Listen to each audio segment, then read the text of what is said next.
This is Robert with Roof It Forward, doing a video roof inspection here at 104 Woodhaven Drive.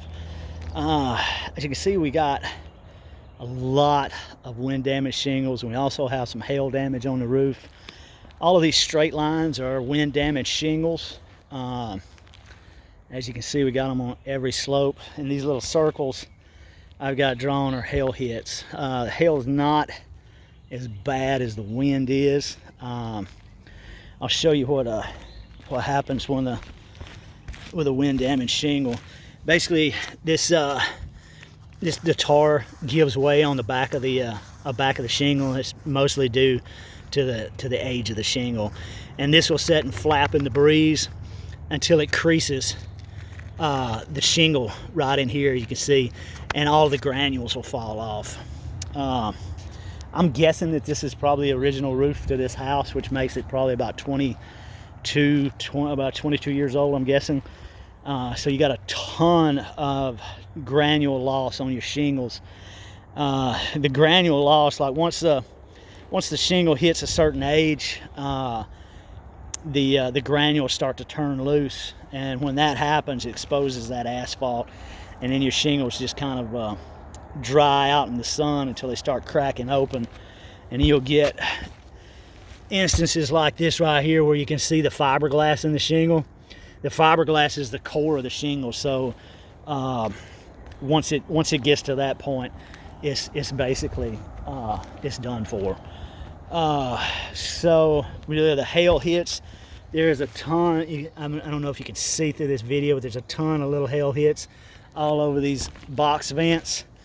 We got some good size hits here on the HVAC vent, and again these box vents. Biggest problem with the roof is ventilation and the age. It's really just not enough ventilation for the roof. So this is definitely something that the auto owners would want to see. I figure you got a pretty good shot of getting this thing bought. The only drawback is just the age of the roof.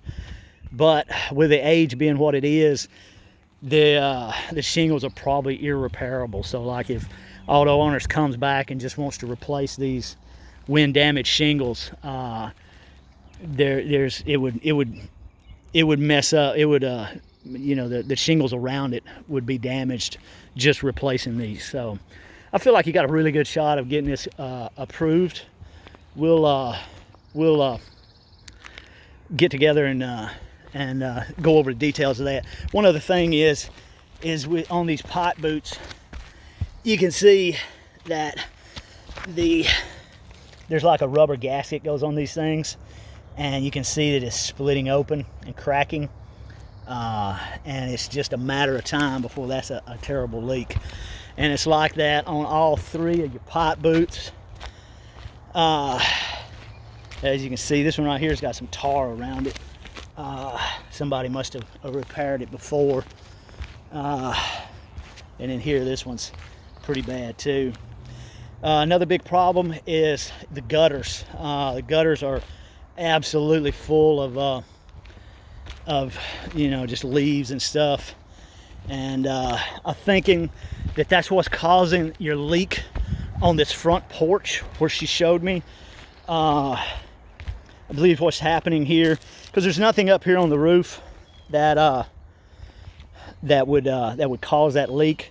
Basically what's happening is all of this leaves and stuff in the gutter, the water just kind of backs up, and it will once the water fills up, it'll backfill in under your shingles and get down in your soffit, and it just pours from there. So I'll